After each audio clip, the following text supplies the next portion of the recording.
Tenemos ahora con nosotros, a mi mano derecha tienen a José Manuel Rodríguez Carballo, que es el subdirector de formación local del Instituto Nacional de Administración Pública, el INAP de España. Él es licenciado en Ciencias Económicas y Empresariales por la Universidad Comercial de Deusto y cuenta con estudios de posgrado. Es funcionario de carrera y de la administración local, y su trayectoria profesional se ha desarrollado tanto en el ámbito privado como en el ámbito público municipal. Desde el 2017 ocupa su posición actual. Y a mi lado izquierdo tenemos a Francisco Gaetani, que es el presidente de la Escuela Nacional de Administración Pública, la ENAP, de Brasil, del Ministerio de Planificación, Presupuesto y Gestión de ese país. Es especialista en políticas públicas y gestión gubernamental y formado en Ciencias Económicas por la Universidad Federal de Minas Gerais. Posee un doctorado en Ciencia Política y maestría en Políticas Públicas por la London School of Economics. En el Ministerio de Planificación, Gaetani ocupó los cargos de secretario ejecutivo adjunto y secretario de gestión. También fue secretario ejecutivo del Ministerio del Medio Ambiente y en la ENAP actuó también como director de formación. Gaetani también trabajó en el Programa de Naciones Unidas para el Desarrollo, habiendo ocupado, entre otros, el cargo de coordinador general en Brasil. También desempeñó funciones de director de la Escuela de Gobierno en Minas Gerais, la Fundación João Pinheiro, asesor de planificación académica, asesor de planificación de la compañía Vale do Rio Doce y gerente de proyectos de la Secretaría de Estado de Trabajo y Acción Social del Estado de Minas Gerais.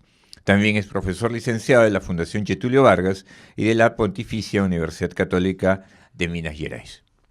Y bueno, yo soy el humilde director de la Escuela Nacional de Administración Pública de Perú, a quien les da la más cordial bienvenida esta noche a todas y todos.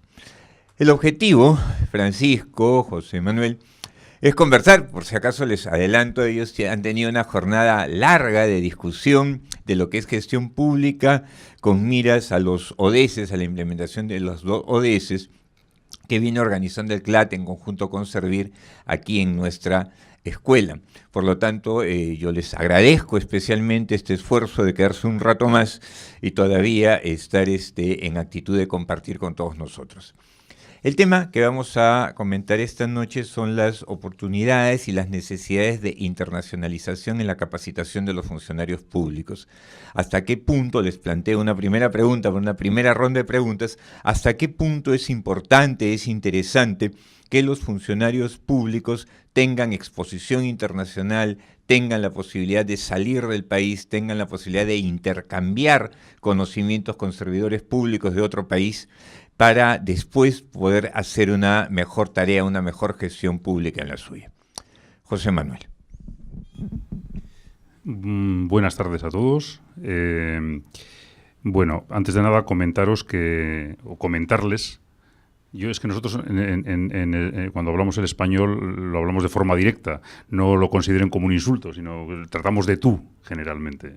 Cada uno hablamos de una forma, porque igual a alguno les suena un poco extraño el tono o la forma con la que hablo. Bueno, comentaros que nosotros, yo soy el subdirector de Formación y Selección Local del Instituto Nacional de Administración Pública. En el Instituto Nacional de Administración Pública somos 3 subdirectores. Hay un director que ha venido también, que es mi jefe, y luego somos 3 subdirectores. Uno se encarga de formación de la Administración General del Estado, de los funcionarios de la Administración General del Estado. Otro se encarga de la selección de los funcionarios de la Administración General del Estado, y yo me encargo, en mi subdirección nos encargamos de la formación y de la selección de los altos funcionarios de la Administración local española. El número de empleados públicos que tiene la Administración local son 680.000, más o menos, y nosotros nos dedicamos a formar a todo el conjunto, pero a seleccionar solamente aquellos que son los altos directivos, que son alrededor de unas 1.000 personas al año. 1.000 personas incorporamos cada año. Y los incorporamos a través de un proceso selectivo de oposición y luego mediante un proceso formativo que forma parte de la oposición de 1.500 horas de formación. Durante esas 1.500 horas de formación ya están cobrando como funcionarios, no cobran una parte, y cuando se acaba este proceso de formación, si lo pasan, ya son funcionarios, y si no lo pasan, pues tienen que empezar de cero. Eso es cómo funcionamos. ya me centro un poco en el tema. Hoy hemos estado comentando esta mañana, hablando sobre los objetivos de desarrollo sostenible. He hecho un par de intervenciones y en una de ellas he comentado que para mí hay tres cosas importantes cuando formamos a los funcionarios. Y sobre todo cuando formamos a los funcionarios para incorporarlos, para que cuando empiecen tengan ilusión suficiente y ganas como para empezar a transformar el mundo. Porque tienen muchas responsabilidades y los funcionarios pueden cambiar muchísimas cosas a través de los políticos, pero también ellos directamente. Nuestra función como funcionarios es que la maquinaria de la administración funcione perfectamente para que el político que le toque ejercer la labor política y que es un representante de la ciudadanía pueda cumplir sus sueños, es decir, los sueños de los ciudadanos. Y nosotros estamos obligados a que la maquinaria funcione perfectamente. Bueno, pues nosotros, para que la maquinaria funcione perfectamente, es muy importante que el funcionario sepa mucho. Pero también es importante que sea de una manera determinada y que actúe de una manera determinada.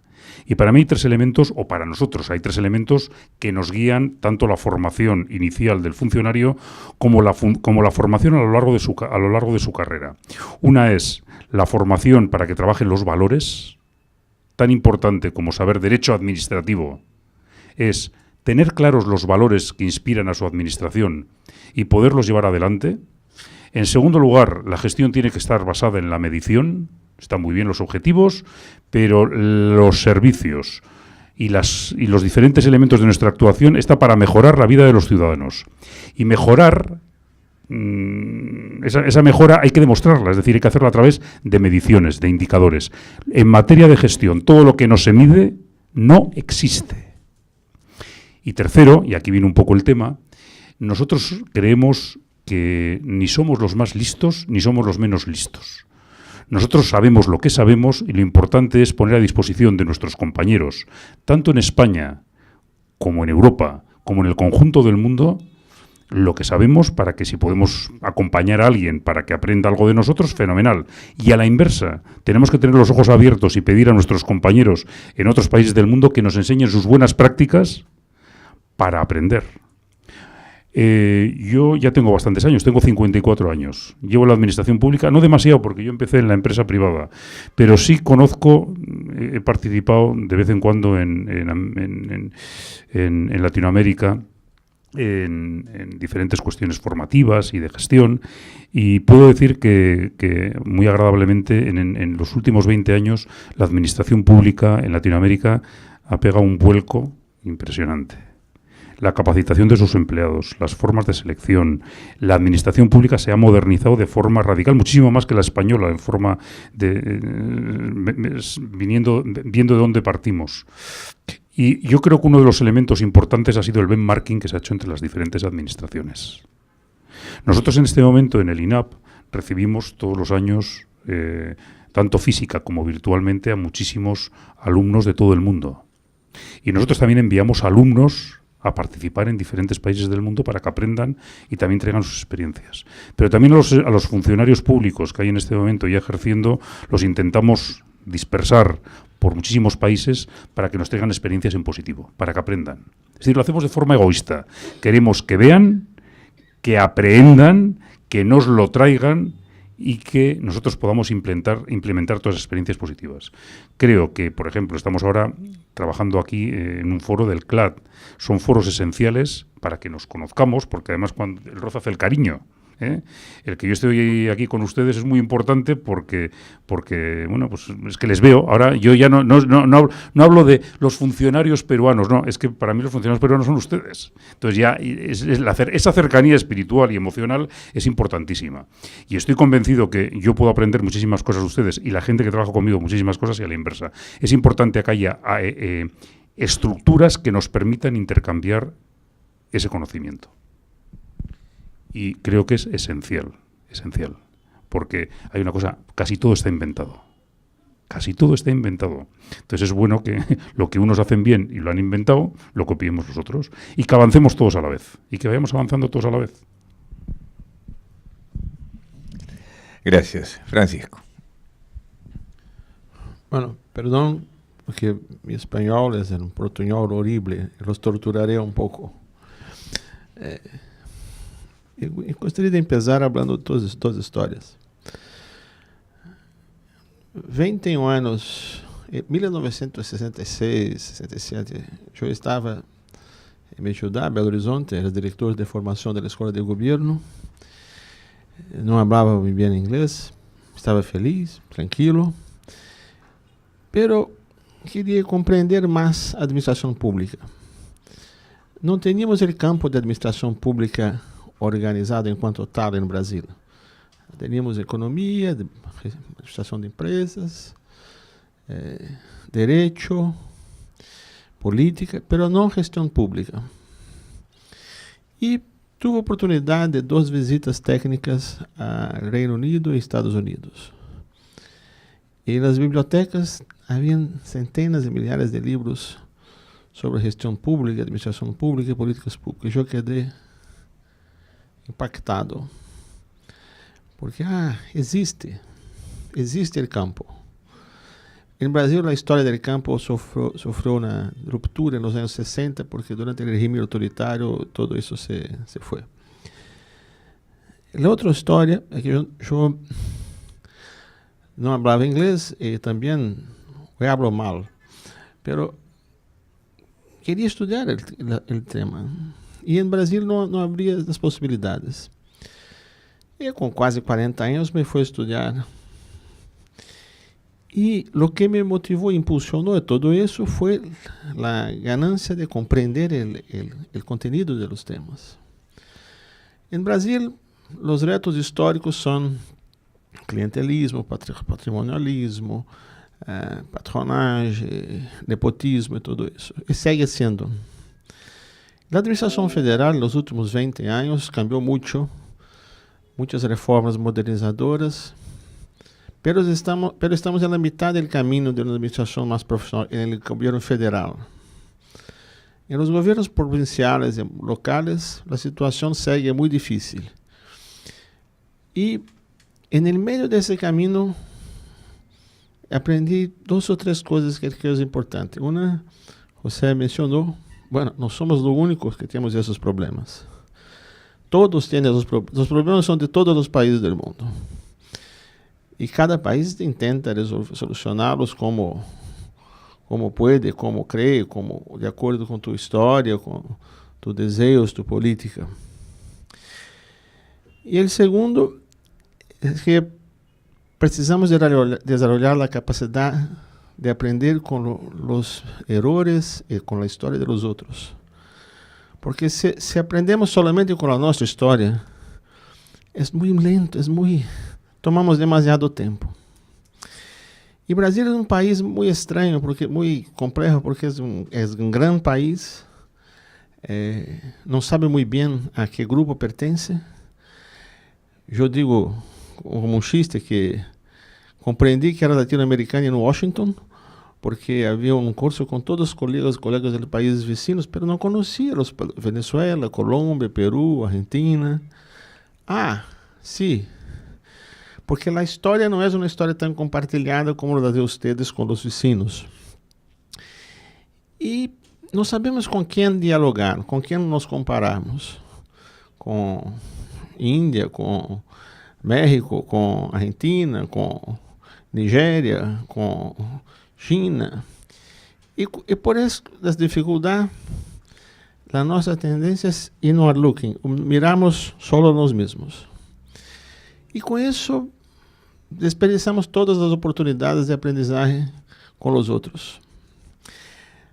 E na escola, o que aprendi? Quando hablamos, as melhores formas de aprendizado são visitas técnicas, conferências, secondment, cursos também. Pero quando se chega a um certo ponto da carreira profissional, depois dos 40, o aprendizagem tem que ser muito mais prático, orientado para problemas, para interações com as pessoas que miram problemas semelhantes em outros países. Coordenei muitos informes da OCDE sobre o Brasil. una gota, quase que tuvo que responder a un proceso administrativo porque cambió el gobierno y el gobierno pensaba que los CDL eran una organización criminosa. Pero es parte del xenofobismo y del nacionalismo también. Mi país tiene estas visiones así, pendulares. Lo que es interesante de trabajar con los CDE, el Banco Mundial, el BID, no son tanto los empréstимos, son los intercambios en las ideas, en las confrontaciones de lo que funciona, de lo que no funciona, por qué no funciona. Son problemas de diseño, problemas de implementación. Y esto sigue siendo heredado en la escuela. Nosotros trabajamos en la escuela con maestrías, educación a distancia, formación para ejecutivos, innovaciones, pero ¿cómo engajar, cómo comprometer a la gente? ¿Cómo traer a las personas para que enfrenten los problemas? Pienso que los que sirven al Estado, que tienen un compromiso con el servicio público civil, con el tiempo, quedan un poco acomodados, quedan un poco desanimados, olvidan porque están en el servicio público. Às vezes el salário, o sueldo es bueno, às vezes es malo, pero están lá. E eu percebi que muitos de meus amigos são agora parte do problema, não da solução. E não sei como muitas vezes como fazer, o que fazer, como resgatá-los para os objetivos do Estado. E creio que os retos de capacitação, quando hablamos em diálogo internacional, em benchmarking, em comparações, em aprendizagem no tempo e no espaço. Por exemplo, quando falamos de arreglos regulatórios, para nós é muito importante na história dos Estados Unidos no final do século XIX e do século XX. Pero como fazer esta aprendizagem possível? Não é simples. Hoje na mídia, os meios de comunicação amam os rankings. Pero o que dizem os rankings? Como comparar Brasil e Haiti? Como comparar Peru e Uruguai? Às vezes não é tão simples. Precisamos compreender o contexto, a história, mensurar e compreender na história desses países como chegamos a certas situações, as culturas administrativas. Brasil, teoricamente, somos uma federação, mas na verdade somos um Estado napoleônico europeu. Espanha é muito mais descentralizado que Brasil, mas não é formalmente uma federação. E essas nuances, todos esses processos de aprendizagem, não estão escritos nos livros, não se aprende nos cursos. Se aprende com erros, visitando, intercambiando, contrastando e obrigando-nos a permanentemente questionarmos e rejuvenescer. Assim que damos jovens sempre também, sempre. Gracias, Francisco. José Manuel, yo les voy a contar también una anécdota. Muchos de los que están aquí sentados han sido alumnos previamente de la escuela, ¿no? Y todos ellos de alguna manera han coincidido conversando en los espacios de pausa de café que tenemos, en los distintos eventos que se hacen, de lo que para ellos representa tener un espacio como la escuela, el espacio que se ha podido construir aquí. Y claro, ellos dicen qué orgullo de que Perú pueda tener esto, ¿no? Y yo siempre digo lo mismo, o sea, digamos, esto tiene 4 años, Francisco, o sea, es una cosa nueva en donde lo que se tiene precisamente por la exposición internacional. O sea, el hecho desde que comenzamos a trabajar el proyecto de la escuela, hubo la posibilidad de salir a encuentros, de los encuentros del CLAT, de escuelas. Y yo me acuerdo mucho de mi primer encuentro, fue calladito, yo no dije nada, tenía meses de haber sido designado y dije, aquí vengo a aprender.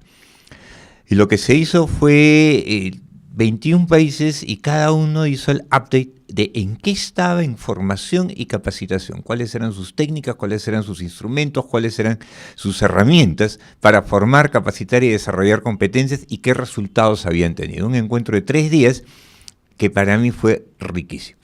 Regresando acá con el equipo, ya, vamos a tomar esto de tal país, esto que querían ni hablar, ha fracasado aquí, allá y más allá, y pudimos, digamos, diseñar y bosquejar la escuela. Como yo digo, partiendo del estándar que ya en ese momento estaba a nivel mundial, y no partiendo de la idea de que podríamos, que es lo normal en el Perú. O sea, se crea una institución y se crea en base a una persona. Y es esta persona lo que ella cree, lo que ella piensa, en base a lo que se va desarrollando. Pero esta institución pudo desarrollarse recogiendo esa experiencia internacional y sobre todo aprendiendo también de los fracasos. Y lo que tú dijiste, José Manuel, ese cariño con el que nos encontramos quienes estamos sirviendo en nuestros países y nos reconocemos, digamos, con ese ánimo, esa energía, esa vocación de servicio, genera que uno sea muy generoso. O sea, uno cuenta todo. O sea, digamos, eso de que a veces nos dicen los trapos sucios se lavan en casa. No, mentiras. No, oye, en mi país tenemos este problema. Ah, ya. Entonces por ahí no debemos ir. Esto tiene estos problemas, esto tiene estas cosas. Y ese compartir realmente es importante e interesante. Pero por otro lado, la exposición de servidores públicos a esquemas extranjeros, mediante viajes, mediante intercambios, mediante el traer profesores, el traer expertos extranjeros, genera que uno salga de la caja local, de la caja de su propio país, y pueda por un momento, o sea, en una sola conferencia de 1 hora, José Manuel, poder estar escuchando las cosas que se hacen en otro sitio, que normalmente responden a los mismos problemas. Porque los problemas, por lo menos en Iberoamérica, son muy similares. Mira tú nomás cómo nuestros países se acaban de hermanar. Nuestros gobiernos cayeron a mitad de camino así nomás, sin que, digamos, no sea lo esperado, no sea lo esperable, porque nuestros problemas, nuestra sangre latina es muy similar, ¿no? Entonces, desde la escuela somos bastante conscientes de ello y buscamos a través de los distintos mecanismos de intercambio de información, ese es el segundo punto que quería plantear para la discusión, poder generar un espacio a disposición de todos los servidores públicos de becas, de viajes, de encuentros, de charlas, de conferencias, o sea, viajen. Y claro, tengo siempre el problema del sector presupuesto que me dice no gastes. Y no se entiende que los viajes, más que un gasto, son una inversión, y una inversión en el capital humano. Entonces, mi segundo punto para plantearlo en la mesa es ¿cómo hacer para intercambiar información o para intercambiar oportunidades? ¿Qué cosas se pueden hacer desde España, desde Brasil, desde Perú, para que nuestros servidores puedan verse expuestos a las experiencias y al poder compartir experiencias de otros países? Bueno, yo antes de nada quiero decir una cosa que me parece muy importante, y es, bueno, a mi juicio, y es que los institutos son muy importantes y cada día tendemos más al esquema de la formación virtual, que es muy importante y es muy necesaria. Pero yo creo que no hay que desdeñar la formación presencial, porque no solamente es importante para adquirir conocimientos, sino para tejer redes.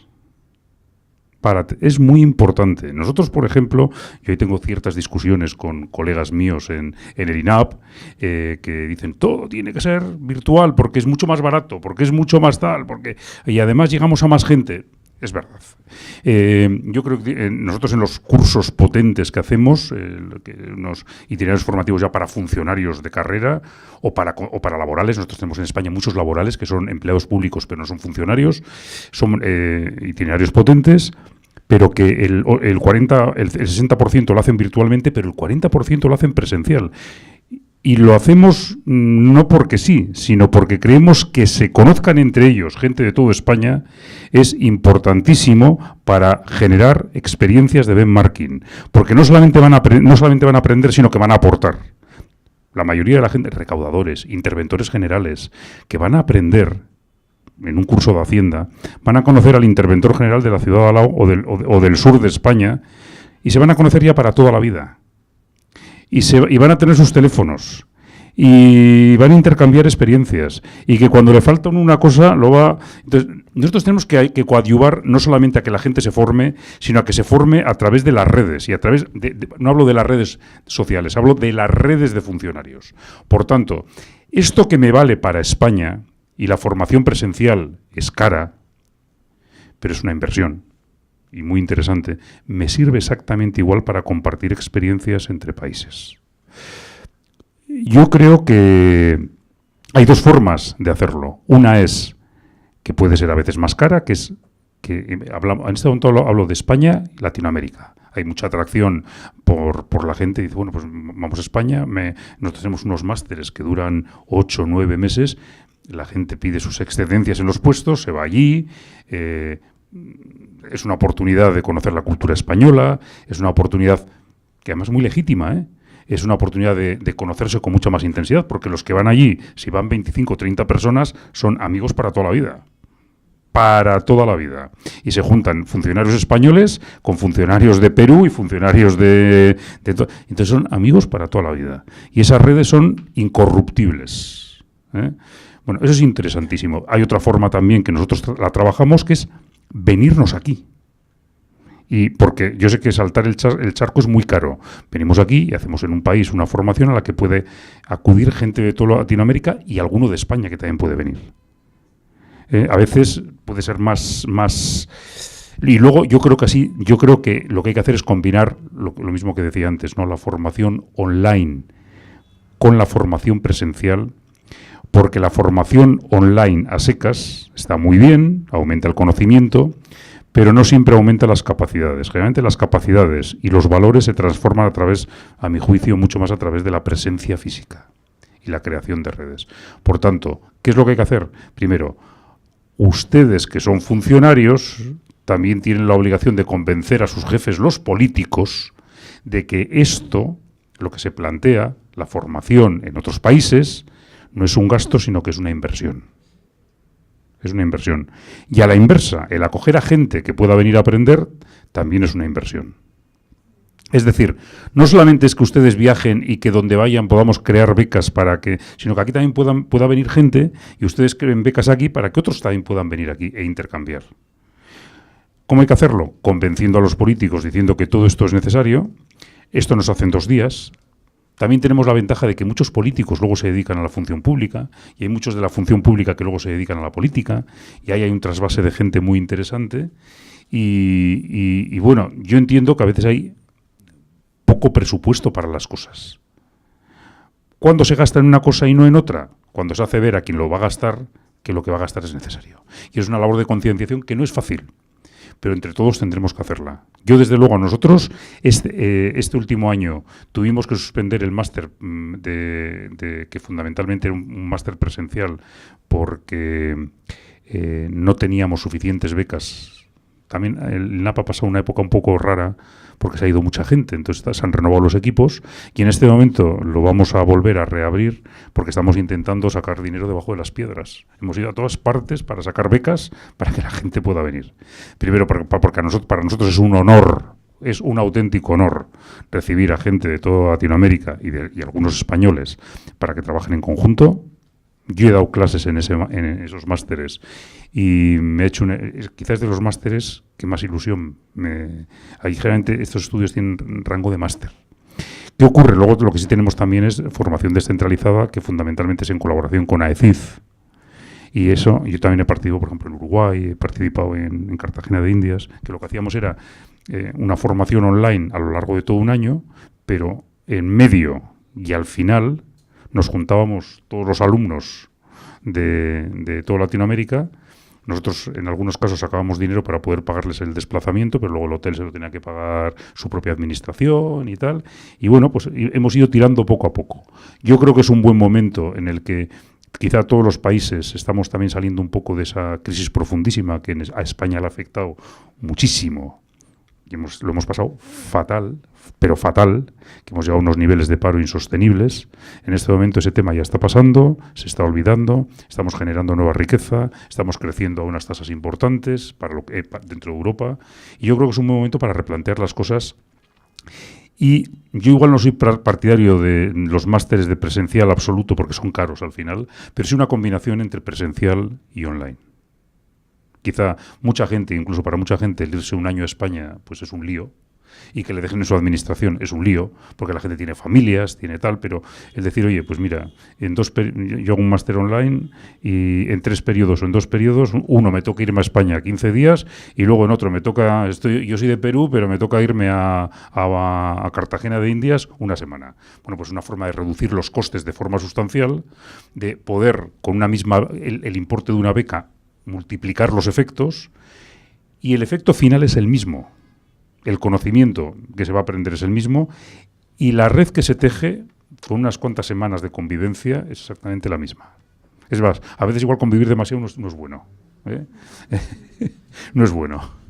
Bueno, no sé si he aclarado algo. Yo os explico un poco lo que os intento transmitir es lo que a mí me haría ilusión. A mí me daría ilusión que los intercambios se incrementasen. Quizá no a través de que nos vengamos aquí un año, de que vayáis ahí un año, pero sí periodos combinados de formación online, de formación presencial, de crear redes y de crear amigos, que eso es muy importante dentro de la función pública, crear amigos. Gracias, José Manuel. Amigo Francisco. Pienso que para el primer contacto, el contacto personal es muy importante. Por eso las visitas, las misiones, los contactos personales, las conferencias.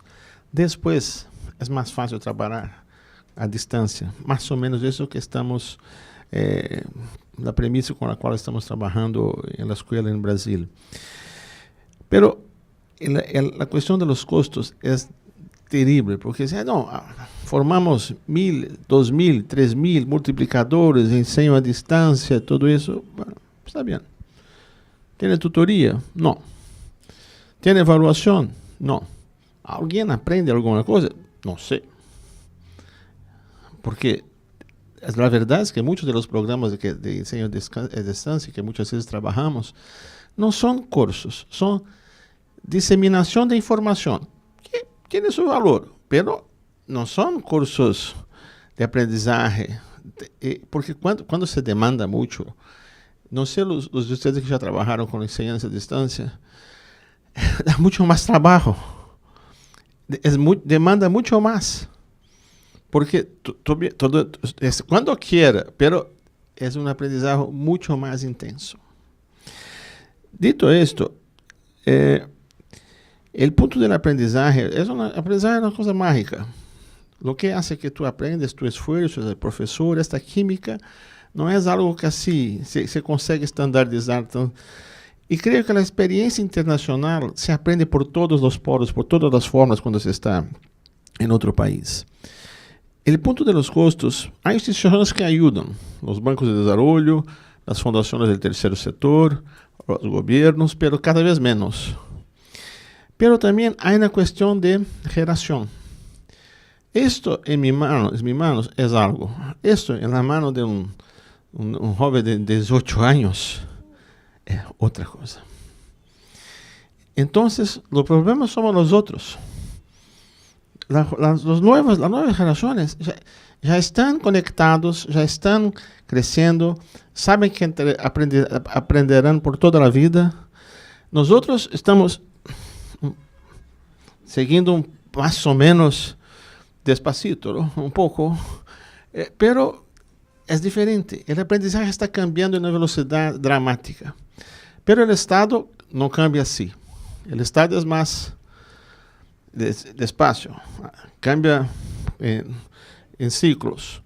Esta es nuestra esperanza porque somos más viejos y precisamos del tiempo para interaccionar con los cambios. Pero los cambios reales hoy son en tiempo real, en una velocidad exponencial, y buscan las informaciones donde sea.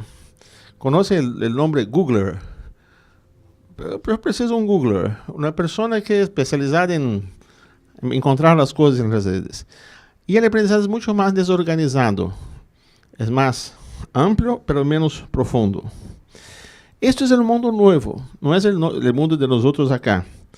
Pero el Estado también tiene institucionalidades, tiene plazos, tiene formalismos, tiene leyes que retardan todo este proceso. Pienso que los costos tienen que ser contrapesados con los ganos, con lo que se gana. La sociedad funciona hoy en tiempo real. WhatsApp, YouTube, Instagram, Twitter, Facebook. El Estado no. Pero la presión y el aprendizado para la entrega, el delivery de los servicios públicos depende de un aprendizado también más activo. Con Big Data, el sector privado principalmente está trabajando y aprendiendo, generando aprendizaje por máquinas en otra velocidad. Yo tengo un amigo que trabaja en BID que están reemplazando la asistencia técnica en procurement por robots. Y los resultados están siendo impresionantes. Las personas que están haciendo las preguntas no saben que la respuesta viene de una máquina. Eso todo es lento, no es 100%, pero esta es más o menos la tendencia. Lo que aprenderemos en verdad es mucho más lo que José hablaba de las cuestiones más subjetivas, las cuestiones personales, las cuestiones que envuelven confianza, juicio de valor, capacidad de juzgamiento y capacidad de comprender y transmitir los valores. Esto es diferente. Y no hay cursos no es bien en un curso que se aprende eso, es en la vivencia de la interacción. Y generar los ambientes para eso es el principal reto de las escuelas. Son las cadenas de transmisión de generación de los valores de los servicios públicos. Gracias.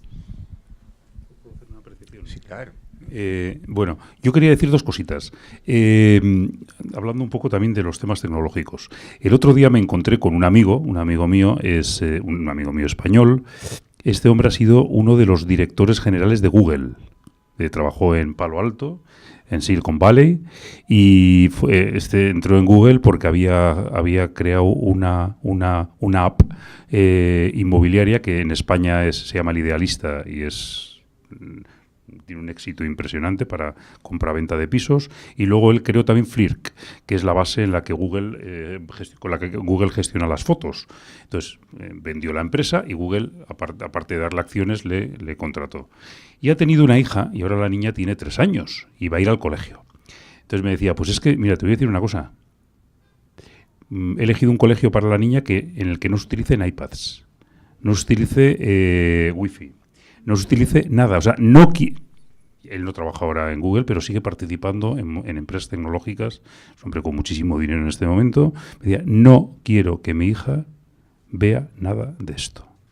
O sea, quiero decir que también, ¿qué ocurre? Otro tema que quería comentar. Efectivamente, en este momento en Estados Unidos, en la administración pública y en Europa también, se están contratando sobre todo ingenieros y matemáticos. Pero es que se están empezando a contratar también en algunos sitios teólogos y filósofos. Es decir, la administración va a tener bots y robots que van a atender a la gente. Nosotros, por ejemplo, en España ahora estamos diseñando... se empezó en la Seguridad Social y en Hacienda, pero ahora ya nosotros también estamos diseñando para la Administración local la posibilidad de bots que resuelvan recursos de reposición de la gente. Es decir, tú haces una oferta pública de empleo, se presentan 100.000 personas, hacen un examen y hay 5.000 personas que no están de acuerdo con el resultado del examen o protestan por la pregunta o tal. ¿Qué ocurre? Que por lo que protestan y por lo que presentan un recurso son muy parecidos. Y ahora mismo lo que tenemos ya son máquinas que procesan el recurso y te proponen la respuesta. Analizan las letras, identifican las letras y con eso simplemente lo que te hacen es una propuesta de recurso. Cuando ese recurso se responde bien, hay un equipo de matemáticos que efectivamente... cuando hay algún desajuste en la respuesta, lo que hace el equipo de matemáticos o de ingenieros es ir perfeccionando la siguiente respuesta. Es inteligencia artificial.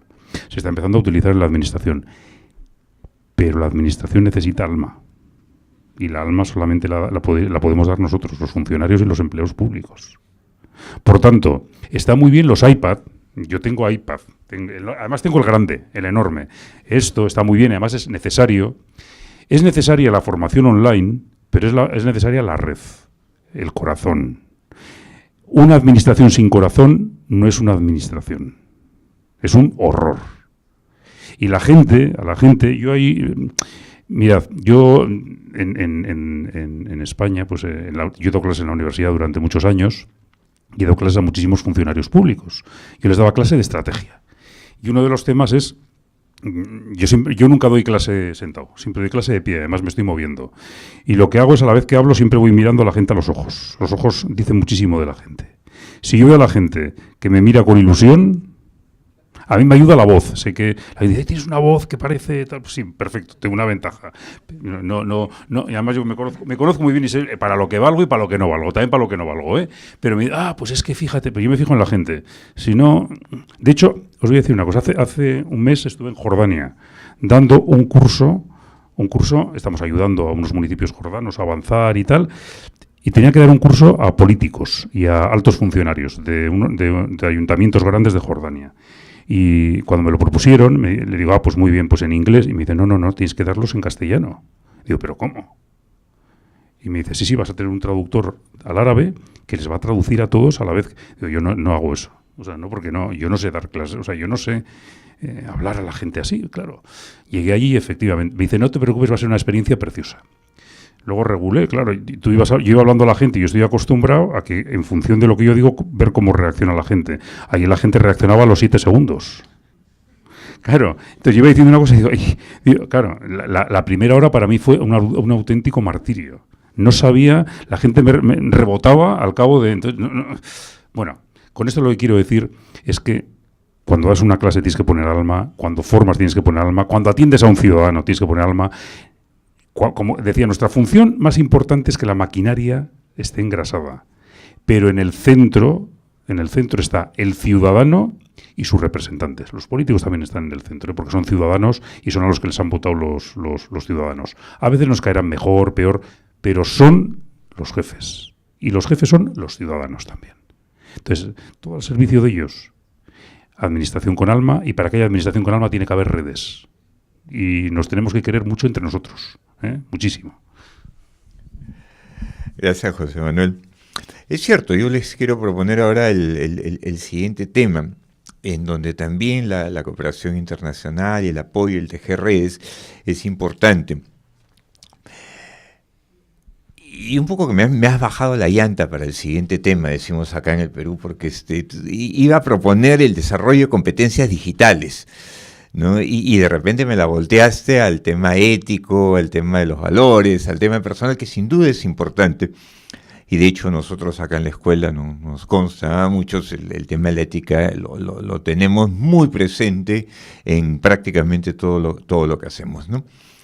Pero sabes que dentro de este plan de internacionalización en el que estamos embarcados también en la propia escuela, por estas ventanas de oportunidad hemos podido enviar ya por tercer año consecutivo un grupo de servidores de aquí de la escuela a Corea, ¿no? Y el problema es que yo no sabía en qué lío me estaba metiendo, porque ahora la presión que tengo por poner más tecnología todavía dentro de todo lo que hacemos es fuerte, porque estos chicos, estas chicas han visto el poder de un país en donde la revolución tecnológica hace rato que se los ha llevado de encuentro. Y claro, me dicen, ¿por qué no? Y sobre todo cuando vamos viendo que los costos tecnológicos son muy, muy bajos, o sea, cada vez están más dentro de los presupuestos de una administración pública, que hoy, o sea, si ustedes miran acá, tenemos, está filmando con una cámara de razonable nivel, tenemos pizarras digitales, tenemos pantallas touch.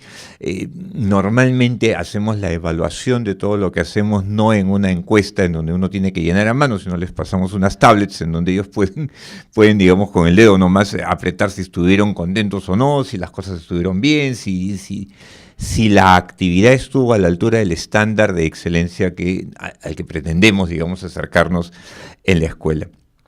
Pero uno de los temas es que para poder poner tecnología hay que tener, es cierto, un marco ético bien fuerte, porque digamos la tecnología también, tecnología sin ética, tecnología sin moral, tecnología sin corazón, nos puede llevar a una situación en la cual las decisiones que se puedan adoptar en la administración pública sean decisiones mecanizadas, sean decisiones en donde la producción en serie y sin mayor análisis de lo que puede ser la creación de valor público, el cambiarle la vida a la gente para mejor, no esté dentro del análisis y simplemente se tomen las decisiones en base a un ahorro de costos, una línea tecnológica muy alta y todo.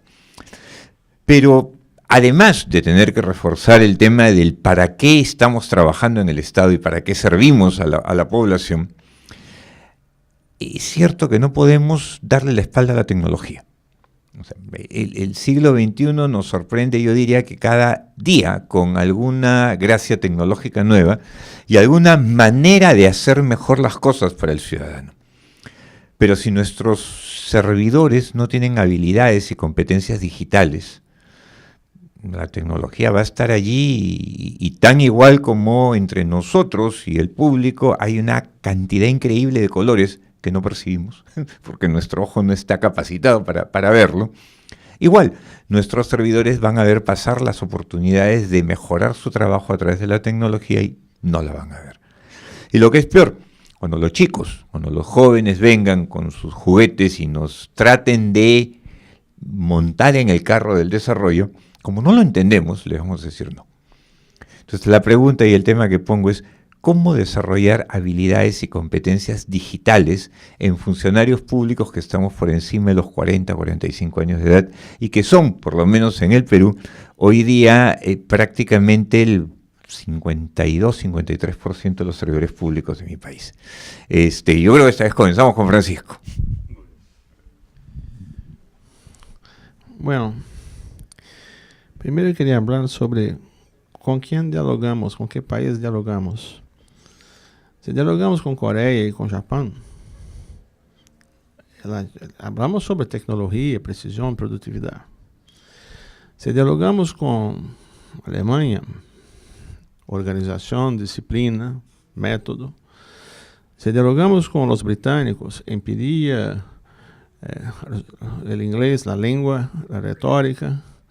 Si trabajamos con los franceses, buscamos la historia, la civilización, la filosofía.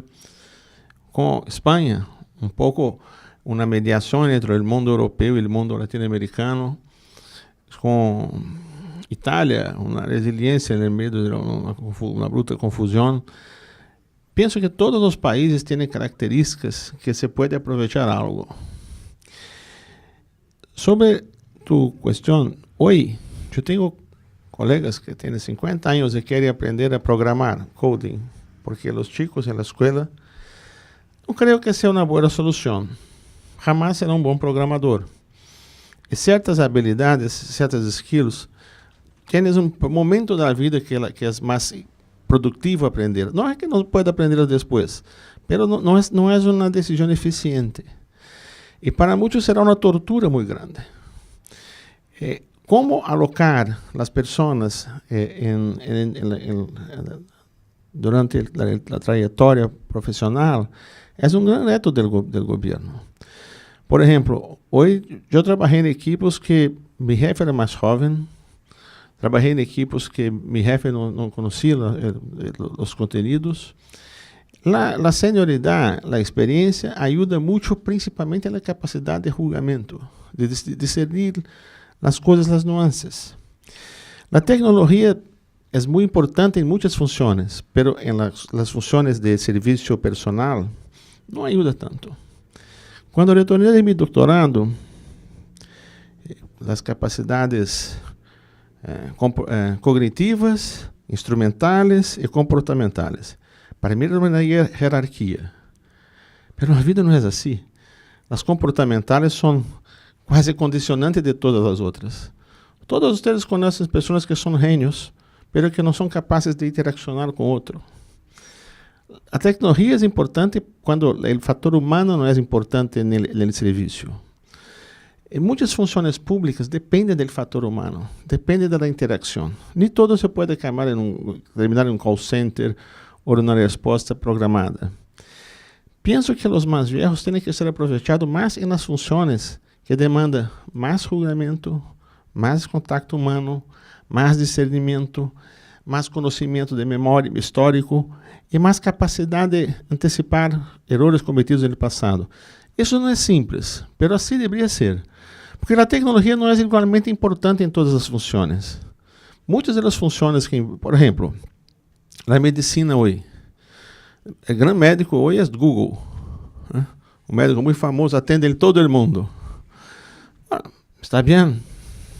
Después, pero un clínico general, nadie sustituye un buen clínico. Y ese es cada vez más raro. Estoy hablando de un médico que tiene el contacto, la sensibilidad con claro, la telemedicina puede ayudar, pero es diferente. Todas las funciones ligadas a fisioterapia, psicología, todo eso depende del contacto humano. Mas la tecnología puede ayudar, claro, el profile y todo eso. Pero muchas cosas dependerán siempre y cada vez de una forma más crítica del contacto del factor humano. Había un trabajo de Robert Reich, que fue ministro de Clinton, antes de ser ministro, que llamaba el libro El trabajo de las naciones, que hablaba de 3 mundos del trabajo. El trabajo de la repetición, el trabajo face to face, de atendimiento individual, y el trabajo simbólico. Los escritores, roteiristas, designers. Los 3 tipos de trabajo pueden ser bien pagos, mal pagos. Pero el sector público depende mucho más del simbólico, da creación de sentidos, de valor, que los otros. Y para eso los más viejos tienen mucho más contribuciones. Pienso que tal vez no sean gran inovadores. No se espera de los más maduros, los más ancianos, que innoven mucho. Pero pueden hacer las cosas mucho mejores. Que es también una gran demanda del servicio público. Gracias. José Manuel. Bueno, hay una cuestión, y es que yo creo que la tecnología, efectivamente nos movemos en un mundo complejo, pero la tecnología para el usuario cada vez es más fácil para manejar. Antes, yo es que he vivido todo el desarrollo informático, y antes casi tenías que ser programador para manejar un ordenador, y hoy en día manejas una app que cualquier tonto como yo lo puede manejar.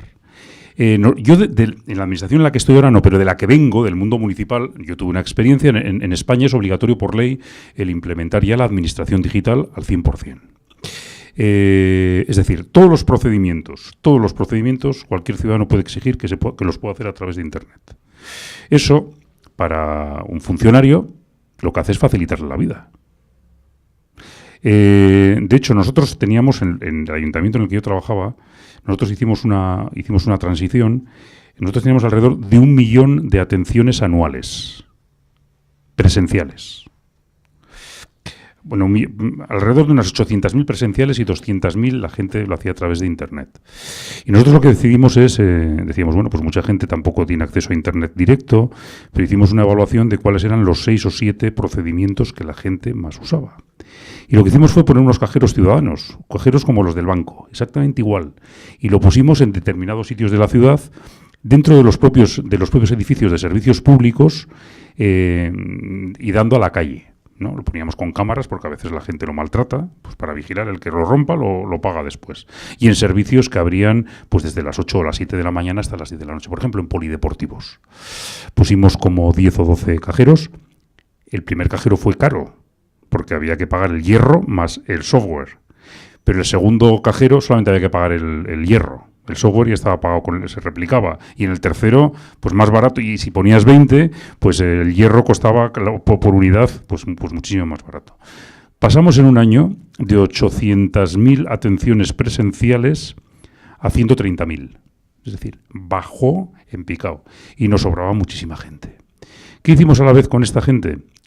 Pues es que si las máquinas lo hacían, pues que lo hagan las máquinas. Y si en 3 años más la gente lo iba a hacer, aunque fuese el procedimiento más complejo, que son procedimientos que cuesta mucho más tiempo hacerlos en la máquina, pues lo van a hacer en la máquina, porque lo van a poder hacer. Los cajeros están abiertos, la mayoría, los 365 días del año, las 24 horas del día. E Internet también. Y la gente está 8 horas trabajando. Y lo que hicimos fue poner corazón a la gente. Había tiempo para transformar a la gente. Y la mayoría de la gente que atendía en las oficinas ciudadanas era gente muy buena para trabajar con la gente. ¿Y qué hicimos con ellos? Pues creamos nuevas tipologías de puestos. Por ejemplo, en Europa empezamos a tener muchos ciudadanos que se mueren en sus casas solos y nadie se entera que se han muerto. Aquí tenéis muchos jóvenes, en Europa hay muchos menos. El índice de natalidad es bajísimo y es tristísimo morirse en una casa solo. Y que encuentren tu cadáver. Esta semana pasada han encontrado el cadáver de una señora que llevaba 4 años muerta y se había momificado el cadáver. De hecho, no olía porque había una corriente de aire y un grado de humedad determinado. Qué tristeza morirse así, acabar tus días así. Bueno, pues vamos a humanizar a la administración. Si podemos poner un robot que haga ese tipo de labores, hay gente que sigue atendiendo a los ciudadanos, pero ya no les atienden directamente, les ayudan a manejar los ordenadores, salvo que estén en la brecha digital total. Ahí sí. Pero son muy poquitos ya, pues igual ahora son 12.000 o 13.000 atenciones al año, pero para eso nos hace falta, pues sí, en vez de 50 personas nos hace faltan 4. Pero el resto de la gente lo que hemos hecho es meterles, y de hecho esta gente está súper ilusionada, porque es que el que tú puedas ver cuántos ciudadanos, que ningún ciudadano se muera solo en su casa, ese es el objetivo, por ejemplo, o gente que, por ejemplo, que de repente que le gustaban los niños, pues a las guarderías infantiles, o mediante un proceso de formación y con tiempo bien planificado. Bueno, tenemos gente que realmente ha dejado de prestar un servicio que ya no aporta valor añadido mediante un proceso de adaptación que incluso muchos de ellos están ahora mismo reviviendo su propia vocación. Lo que hay que hacer es repensar bien la administración. Y de eso los responsables somos nosotros.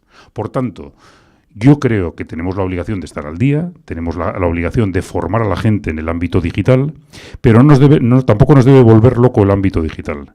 Nosotros no podemos ser matemáticos, ni vamos a analizar nunca el Big Data porque no tenemos ni idea. Ni somos capaces de correlacionar cosas, ni de crear algoritmos perfectos. No, eso ya lo harán los matemáticos. Y lo harán también las máquinas. Cada día las máquinas generan más algoritmos. Y eso lo harán otros.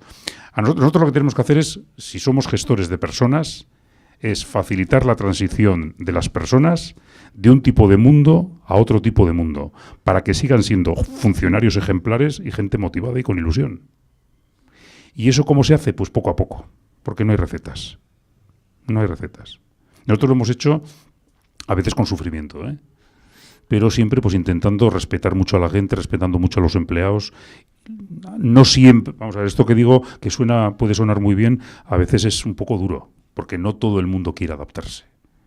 Pero en general para mucha gente es una fuente de oportunidades. El otro día me comentaba en un hospital madrileño el tema de los radiólogos. Es decir, han implementado en este hospital un sistema de análisis de metadatos y lo que había un grupo, en este hospital había 20 radiólogos, hay una falta de radiólogos tremendos, se están jubilando muchísimos y la gente es uno de los ámbitos de la medicina que menos quiere trabajar porque lo consideran peligroso. Entonces, ¿qué es lo que se está haciendo en este momento? Pues con un radiólogo se sustituye a los 20 que había antes. ¿Por qué? Porque quien analiza todo es un sistema matemático. Y lo que está el radiólogo no es para revisar, es para ratificar la interpretación de determinadas radiografías para que los matemáticos, junto con él, incorporen al sistema el aprendizaje. Bueno, eso mejora la vida de la gente y de los médicos, pues si no hay radiólogos, porque algunos consideran que tal, pues perfecto. Entonces, quiero decir con esto, fundamentalmente, que la tecnología, nosotros tenemos el deber de que la gente conozca el ámbito de la tecnología sin volvernos locos, pensando que esto es un cambio imparable, pero que cada día utilizar las tecnologías va a ser más fácil.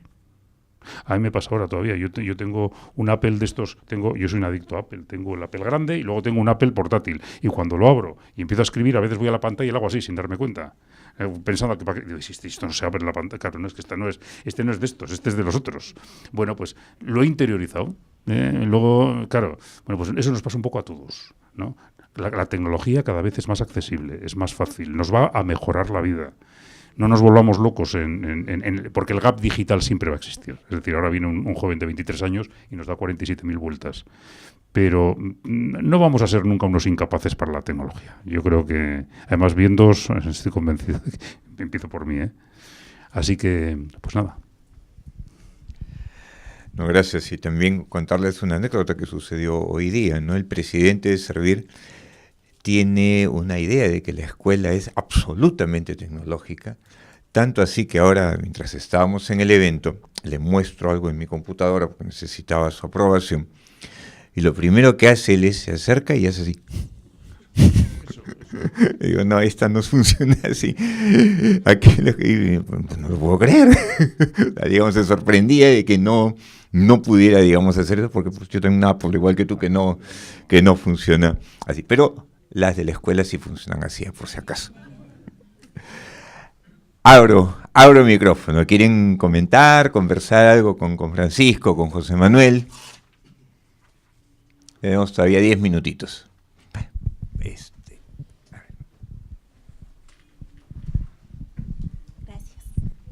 Buenas noches y muchas gracias. Muy excelente la presentación y la importancia de conocer otras experiencias fuera de nuestro país. Quería preguntar en lo que es capacitación, ¿no?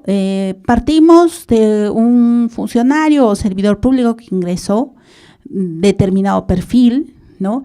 Entonces, mi inquietud es la siguiente: la capacitación que va a correr la entidad, que va a invertir, ¿en qué necesidades, si nos podrían orientar, en qué temas o áreas o habilidades, no sé, debería enfocarse, dado que, por ejemplo, en el sector privado, si a uno le eligen para un puesto, él tiene que permanentemente ponerse al tanto para estar siempre vigente, ¿no? O sea, la empresa privada en cierta forma no invierte, sino que para mantenerse en un puesto y seguir avanzando, ¿no?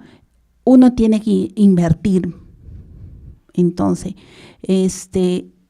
mi inquietud es, ¿el Estado en qué sobrecapacitación de servidor público tendría que invertir? ¿No? Gracias.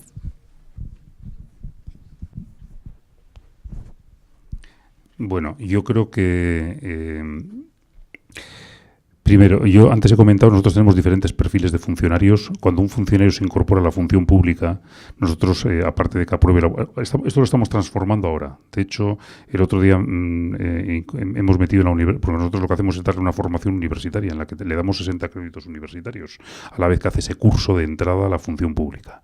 Ella pasa una serie de pruebas, resuelve casos prácticos, pero una cosa, cuando empieza el curso de acceso, tiene que venir aprendido. Si ha pasado esas pruebas es porque ya ha aprendido. Entonces no vamos a repetir lo mismo con más profundidad que lo que ha pasado en las pruebas. Entonces, ¿a qué nos dedicamos esas 1.500 horas de formación? Una parte es práctica, están en las administraciones públicas trabajando porque ya empiezan a cobrar algo, como decía antes, y nosotros lo que hacemos es fundamentalmente trabajar el ámbito teórico un poquito en alguna cosa que haya habido alguna disfunción, muy poco. Combinamos la formación online y la formación presencial porque recibimos a gente de toda España que, claro, nosotros estamos en Madrid. Madrid es muy caro para vivir. Entonces lo que les traemos a Madrid 3-4 días al mes y el resto están en donde están ellos, en su provincia, en su región. Y en el tiempo que tenemos presencial, lo que hacemos es trabajar habilidades, fundamentalmente, pero para temas de habilidades personales, y trabajamos valores. Nosotros, yo por ejemplo, el día 2 de julio saco, lo digo de forma individualizada porque a mí me saco a 250 personas niveles A1 altos funcionarios, que los vamos a destinar por toda España a las administraciones locales para que vayan a transformar las administraciones locales para este futuro inmediato del que hemos hablado antes, digital, servicio a la ciudadanía, mirar a la gente a los ojos. 250. Vamos a hacer un acto precioso, vienen con todas sus familias, son 2.000 personas que se juntan, que nos vamos a juntar allí, que luego hará. Entonces, nosotros lo que hacemos con ellos es fundamentalmente trabajar. Estamos ahora transformándolo, porque antes lo que se hacía era dar otra vez contenido y a veces repetir lo de la oposición. No, ahora lo que queremos es fundamentalmente trabajar la gestión de conflictos, trabajar el tema humano, trabajar y también detectar algún psicópata. Y si lo detectamos, echarle. Porque hay un porcentaje de funcionarios. O sea, nosotros dejamos esos 200 que van a salir, vamos a dejar los ayuntamientos en sus manos. Y tenemos algún desequilibrado. O desequilibrada, ¿eh? No. Entonces, no, pues hay un porcentaje del 1 o 2% de gente que no pueden ejercer esa profesión. Entonces, ¿qué hacemos? Intentar detectarlos también para, en ese proceso, tenemos psicólogos, tenemos tal, pues, oye, apartarles. No podrán ir a otro ámbito de la función pública, pero no a dirigir administraciones públicas. Eso me pasaba a mí.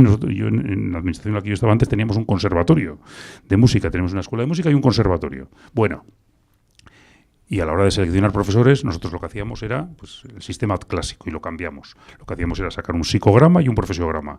Y ellos tenían que estudiar una serie de temas, tenían que impartir una clase, pero tenían que pasar toda la batería de test. Entonces, los test duraban 6 horas. Las 4 primeras horas, los técnicos de los test lo que hacían era romperlas, no servían para nada. Y la que valían en las 2 últimas horas, que es cuando ya estaban cansados, sacaban todo lo que había que sacar. Es una técnica que nosotros ni entrábamos, se lo dejábamos a los técnicos y ellos eran los que hacían. ¿Qué es lo que pasaba? Que nos habíamos dado cuenta que teníamos profesores de música, excelentes músicos, pero que no podían ver a un niño.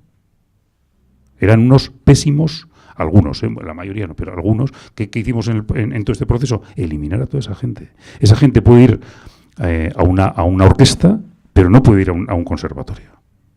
Y no es ni más ni menos digno. Pues nosotros lo que intentamos en estos cursos es hacer eso.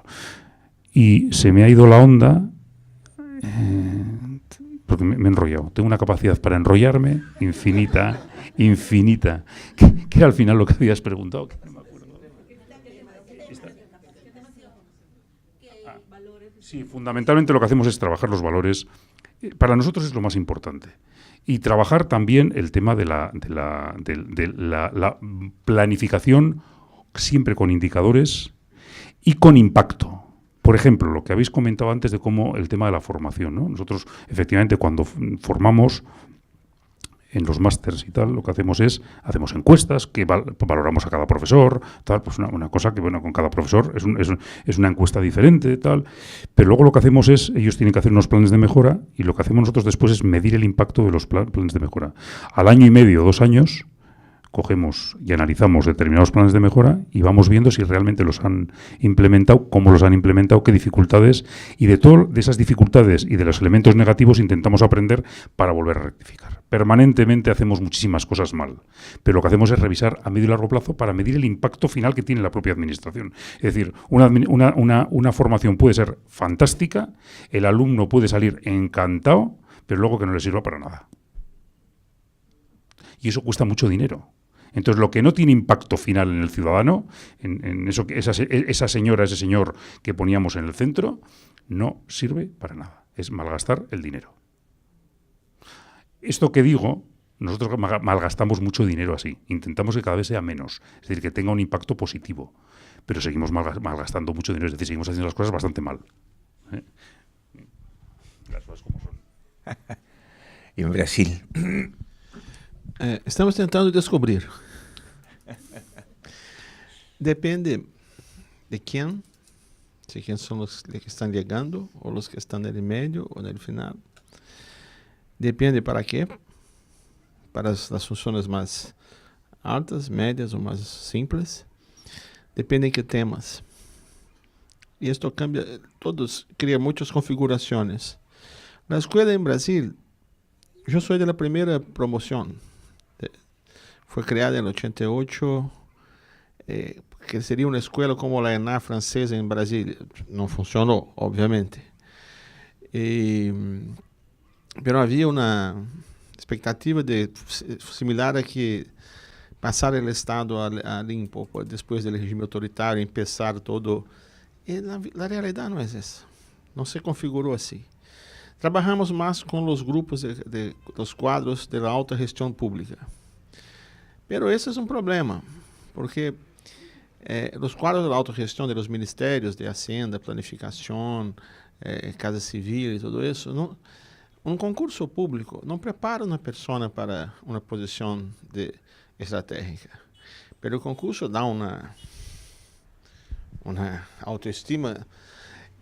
Cuando se trabaja esas personas en el inicio, en el medio, en el final, siempre es un reto lo que priorizar.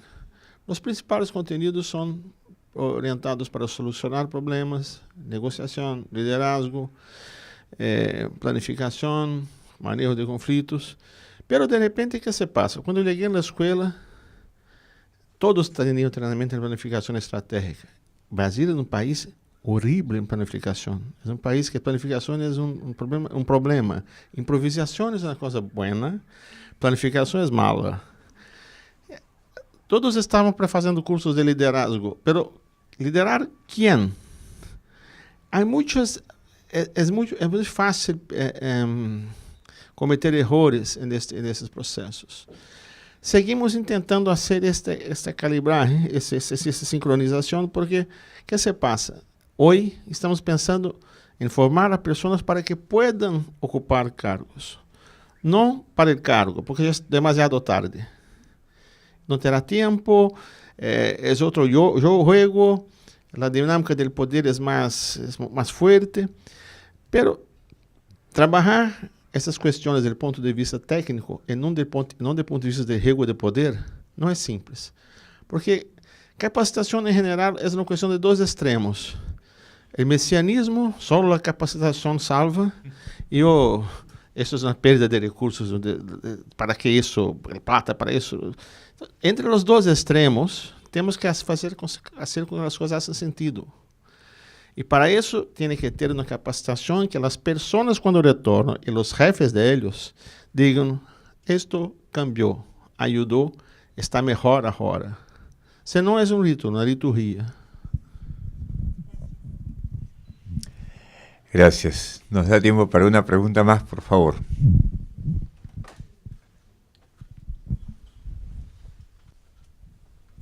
Sí, primero agradecer la exposición, está muy, en realidad, emocionante en el sentido de compartir y escuchar, ¿no?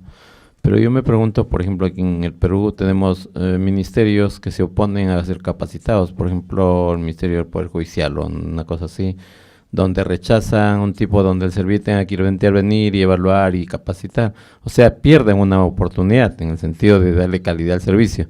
Entonces, en ese sentido, por ejemplo, ¿cómo ustedes focalizan cuando hay estamentos o instancias donde hay grupos organizados que se resisten a que usted pueda intervenir como organismo que tiene que dar un servicio de calidad, ¿no?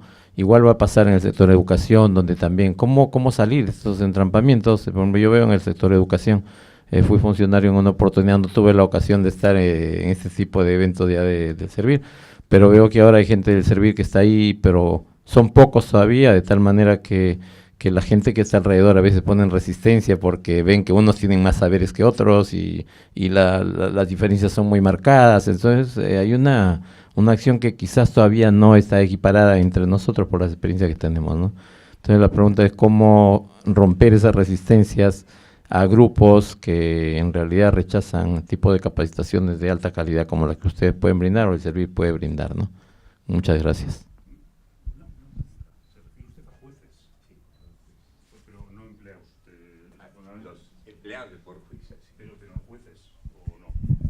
¿Se refiere a los jueces o a los empleados del Poder Judicial? A los empleados. Bueno, yo lo que haría, a nosotros, por ejemplo, en el caso de profesores no nos pasa.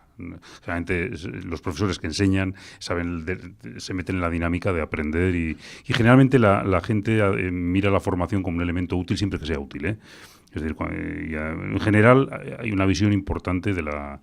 Yo lo que haría es aplicar una cosa que se llama, que además les encanta a los jueces, la transparencia. Que la gente lo sepa. Que la gente lo sepa. Miren ustedes, yo haría lo que haría es decir a la sociedad, hay muchas formas de decirlo. Oiga, tenemos un poder judicial que son unos listillos, que se creen que lo saben ya todo, que están por encima del bien y del mal. Esta es la justicia que tenemos, que se les caiga la cara de vergüenza. Nosotros tenemos, quizá, nosotros lo que tenemos es una formación muy especializada para jueces. Muy especializada, para jueces y secretarios judiciales, ¿eh? Pero a nosotros no nos ocurre eso. En general aceptan muy bien Lo que pasa es que lo que decía antes también de los interventores, secretarios y altos funcionarios de administración local en la justicia, entre algunos tronaos que hay y algunos otros que utilizan muy mal el poder y en cuanto se les da el poder se truenan, pues el porcentaje de tronaos en la justicia es un poco mayor que en la media de los funcionarios. Yo lo que haría es aplicarla, o sea, una cosa, no pretendo insultar a nadie, ni mucho menos, lo que intento a veces incluso exagerar un poco en la respuesta, pues yo lo que haría es hacerlo público. Si es un problema preocupante, y yo entiendo que los jueces tienen que estar no solamente actualizados en cuanto a leyes, que está muy bien, que eso se les supone, que no siempre lo están, no siempre lo están, pero también en el ámbito de lo que es la sociología, lo que es la sociedad, un juez tiene que entender la sociedad. Si solamente se meten los códigos, no va a ser un buen juez. Tiene que entender a la sociedad. Si no es capaz de entenderla y no es capaz de admitir una formación para eso, la sociedad tiene que saberlo. Excelente pregunta. Hemos hablado mucho de la justicia. Bom, primeiro, mesmo na administração, quanto mais superior o nível, mais difícil a disponibilidade para capacitação. Parte porque o tempo, parte porque significa admitir que precisa, o que tem a ganhar. O que estamos fazendo? Enviando para cursos fora, com outros altos funcionários. Isso funciona sempre. Se sente prestigiado, se sente importante, uma formação de alto nível, mas isso é muito caro. O outro é fazer programas customizados para eles, com o grupo e como queiram, para começar a construir confiança. Pero o grupo de juízes não é possível chegar a eles. Estamos pensando como hacerlo, porque ¿qué se pasa? La administración tiene muchos bunkers, los tax inspectors, la fiscalización, el medio ambiente, tesoro, pero los bunkers se puede manejar, pero los jueces son un tipo muy especial y ellos no se exponen, no quieren se expor para nadie. Estamos pensando en desarrollar algo que permita que não se identifiquem. Pero tem que ser algo que não ligamos ao desenho final. Porque não é um problema do país. Os juízes, o Brasil vive numa situação o mundo jurídico comanda o país hoje, e comanda mal. Vivemos um estado policial, um estado judicializado, criminalizado, o poder político está muito mal. E isto que José Manuel disse no final, o mundo que os juízes vivem, o mundo do direito, é um mundo à parte. E precisa desesperadamente ser integrado ao mundo real. Como fazê-lo? Com a Advocacia Geral da União, com o braço do Executivo, estamos desenhando programas de direito e economia, direito e gestão, direito e políticas públicas. Estamos peleando, pero seguimos começando. Pero os juízes, hasta o momento, são inalcançáveis. Não precisam. Estão listos.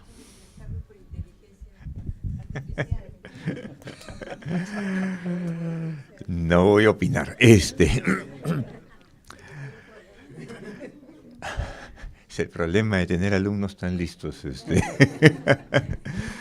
En fin, muchísimas gracias a todos ustedes por su presencia, José Manuel, Francisco, por haber destinado estos minutos a compartir con nosotros su experiencia. Y como de costumbre, hasta la próxima.